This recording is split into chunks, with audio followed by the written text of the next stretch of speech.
अस्सलाम वालेकुम रहमतुल्लाहि व बरकातुहू। Seema come here with you, hope you are doing well. आज हम बात करेंगे मेनोपॉज की। मेनोपॉज में हाफ से ज़्यादा जो पॉपुलेशन है ऑल अराउंड द वर्ल्ड इससे गुज़रती है अपनी लाइफ की किसी एक स्टेज पर, क्योंकि half of the population is women. अल्लाह रब्बुल इज़्ज़त ने एक निज़ाम ऐसा बनाया है, फीमेल बॉडी का स्ट्रक्चर ऐसा बनाया है कि उसको रिप्रोडक्शन के लिए डिज़ाइन किया है। और इंसानी वजूद के अलावा जितनी 20 स्पीशीज़ हैं, जब वो मेनोपॉज पे पहुंचती हैं तो वो सब की सब फना हो जाती हैं, डेथ हो जाती है उनकी, सिवाय इंसान के। इंसान ज़िंदा भी रहता है, सरवाइव भी करता है, मगर उसमें कुछ सवेयर चेंजेस आती हैं, कुछ ऐसी कमज़ोरियाँ या ऐसे पर्सनैलिटी चेंजेस आते हैं जिनको बहुत अच्छे से कंट्रोल किया जा सकता है अगर हम उनको समझ लें और उनके बारे में प्रॉपर नॉलेज हासिल कर लें। सबसे पहले तो हम ये समझ लेते हैं कि मेनोपॉज होता क्या है। मेनोपॉज जो है, जैसे कि मैंने बताया, फीमेल बॉडी को डिज़ाइन किया है अल्लाह ताला ने रिप्रोडक्शन के लिए। तो उसकी जो रिप्रोडक्शन ऑर्गन्स हैं उनमें ओवरीज में तकरीबन 300 से 350 एग्स होते हैं, फॉलिकल्स होते हैं जो बाय द टाइम मंथली उनमें से एक या दो मैच्योर होते हैं, रिलीज़ होते हैं, अल्लाह जिस तरह चाहता है फर्टाइल होते हैं। और एक स्पेसिफिक एज के बाद जब वो फॉलिकल्स पूरे यूज़ हो जाते हैं तो ओवरीज अपना काम बंद कर देती हैं। अब जैसे ही ओवरीज ये काम बंद करती हैं तो फीमेल बॉडी में बहुत ज़्यादा चेंजेस आती हैं। वो चेंजेस क्या हैं? सबसे पहले हम उनकी उम्र को देख लेते हैं। पहले ये कहा जाता था कि 50 से 55 के दरमियान एक नॉर्मल मेनोपॉज की एज है, लेकिन अब दुनिया के मुख्तलिफ़ इलाक़ों में मुख्तलिफ़ कल्चर्स के साथ, मुख्तलिफ़ हैबिटेट के साथ, सिविलाइजेशन के साथ ये एज चेंज हो गई। तो अब 30 से 50 या 55 के दरमियान या 35 से फिर 35 50 या 55 तक होती है। इसके बहुत सारी रीज़न्स होती हैं। आपका माइंडसेट होता है, लाइफस्टाइल होता है, इनहेरिटेंस बहुत ज़्यादा काउंट करती है। तो उसमें चेंजेस क्या आते हैं आपकी हार्मोनल हेल्थ के मुताबिक। अगर एक नॉर्मल डिसऑर्डर भी है तो क्या होता है, फीमेल के चेहरे पे बाल आना शुरू हो जाते हैं, उनको जो है पिंपल्स निकलने लगते हैं, आवाज़ भारी हो जाती है अगर उनमें हार्मोनल डिसऑर्डर है। लेकिन जब फीमेल हार्मोन बिल्कुल ही ख़त्म हो गया, सिस्टम जो है वो दरअसल 3 मेन हार्मोन्स के साथ जुड़ा हुआ होता है। ईस्ट्रोजन जो कि फीमेल हार्मोन होता है, प्रोजेस्टेरोन जो कि इनको बैलेंस करने वाला हार्मोन होता है, और तीसरा हार्मोन होता है टेस्टोस्टेरोन जो कि मेल हार्मोन होता है। अब अल्लाह ताला ने फीमेल हार्मोन को डोमिनेट रखा होता है फीमेल बॉडी में, और मेल हार्मोन को उसका इनडोमिनेंट होता है, और इन दोनों को बैलेंस करता है प्रोजेस्टेरोन। जब मेनोपॉज की एज आती है 30 से 40% ईस्ट्रोजन गिरता है, 30 से 40% टेस्टोस्टेरोन गिरता है, मगर जो प्रोजेस्टेरोन है जिसने इन दोनों को बैलेंस करना था वो जो है अप टू 70% गिरता है। और जब वो डाउन होता है तो उसकी वजह से बाकी के दोनों हार्मोन भी एकदम से क्रैश टाइप हो जाते हैं। अब इससे होता क्या है?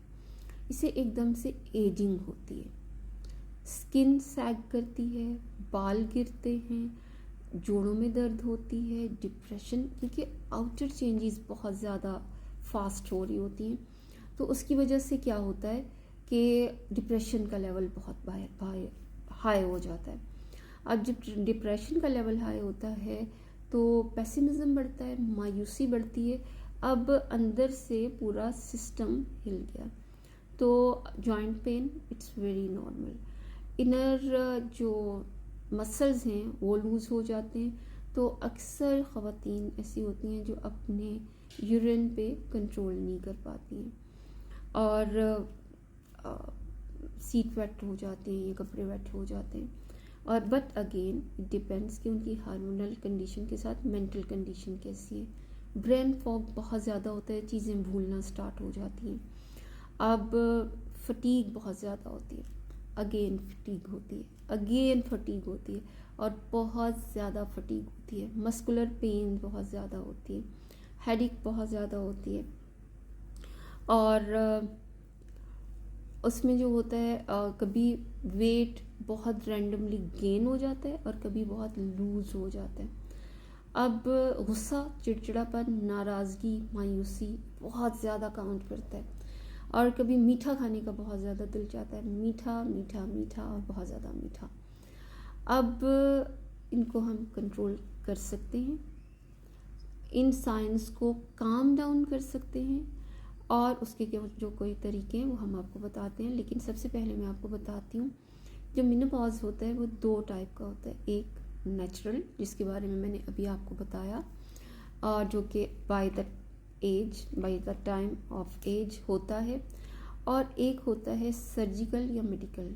वो क्या होता है, उसकी वजह ये होती है कि किसी भी डिसऑर्डर की वजह से, बच्चे की पैदाइश के बाद, या व्हाटएवर किसी भी वजह से ओवरीज को रिमूव करना पड़ जाता है, या फिर कुछ ऐसे डिसऑर्डर्स होते हैं, मेडिकल डिसऑर्डर्स होते हैं, जिसकी वजह से सर्जरी की वजह से करना पड़ जाता है।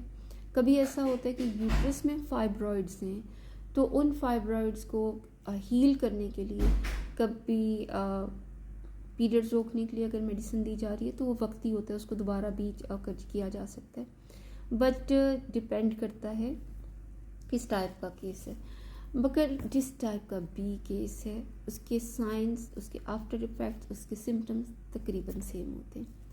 करना क्या है? करना ये है कि इसकी वजह से आपका मेटाबॉलिज्म बहुत ज़्यादा स्लो हो गया, खाना हजम नहीं हो रहा, नाराज़गी बहुत हो रही है, नींद बहुत आ रही है, तो सबसे पहले एक्सेप्ट करना है, it's a natural process of life, जो कि हर किसी को इससे गुजरना ही है। और अल्लाह ताला जिसको कहूलत की उम्र देते हैं, उस पर अल्लाह का बहुत रहम होता है, करम होता है। तो सबसे पहले आपने क्या करना है, डिटॉक्स करना है बॉडी को, और डिटॉक्स करने के लिए आपने खुद से कोई टोटके यूज़ नहीं करने हैं। मेरे पास जितने भी इस तरह के लोग आते हैं जो कि इंड्यूस्ड हिस्टेरेटमी से आते हैं, मतलब जिनका मेडिकल या सर्जिकल मेनोपॉज हुआ होता है या नेचुरल हुआ होता है, तो आइडियली गुड ये है कि वो अपना रूटीन्स को सेट करें, नमाज़ों को पढ़ें, अपने सुबह और शाम को कंट्रोल करें, अपने आप को वेस्ट मटेरियल मत समझें, ठीक है। और बॉडी को डिटॉक्स करने के लिए सबसे अच्छी चीज़ है C9 ऑर्डर कीजिए, हम आपको इसके साथ डाइट प्लान फ्री देंगे, कंसल्टेशन आपको बिल्कुल फ्री मिलेगी। इसके साथ जो है आपको हम जो है आपकी हेल्थ इश्यूज़ को रिजॉल्व करेंगे, और इसके ख़त्म होने के बाद भी, क्योंकि बॉडी आपकी क्लेंस हो चुकी होगी, आपकी प्रोटीन के लेवल्स, आपके एनर्जी लेवल्स बहुत अच्छे रहेंगे। इस क्लेंस के बाद आपने इस ड्रिंक को रेगुलर लेते रहना है, जैसे कि हम आपको बताएं, और अल्लाह ने चाहा तो इंशाल्लाह आपकी जो ये गुस्सा है, पेसिमिज्म है, नाराज़गी है, कमज़ोरी है, बहुत फास्ट एजिंग, भागते हुए घोड़े की तरह जो आ रही है, वो स्लो डाउन हो जाएगी। आपको अल्लाह की नेमतों के साथ, ग्रैटिट्यूड के साथ रहना आ जाएगा, क्योंकि ओल्ड इज़ गोल्ड, और हमारे बड़ों के तजुर्बों की हमारी नई नस्ल को बहुत ज़रूरत होती है। तो अपने प्यारों के लिए, अपनी मामा के लिए, अपनी ग्रानी के लिए, अपनी नानों के लिए, दादों के लिए ऑर्डर कीजिए C9, और इसके लिए जो है अगेन कंसल्टेंसी फ्री है, डाइट प्लान फ्री है, हर तरह की सपोर्ट मैं खुद करवाऊंगी आपको। दुनिया में आप कहीं पे भी हैं, मेरे नंबर पर मुझे रब्ता कीजिए और C9 ऑर्डर कीजिए। जल्द ही हम स्टार्ट करने जा रहे हैं एक ग्रुप में मेनोपॉज के साइड इफ़ेक्ट, आफ्टर इफ़ेक्ट और सिम्टम्स के बचने के लिए। इट्स अ बेस्ट प्लान, ठीक है। मेरे नंबर पे कांटेक्ट कीजिए और इसको ऑर्डर कीजिए जहाँ पर भी आप। अस्सलाम वालेकुम।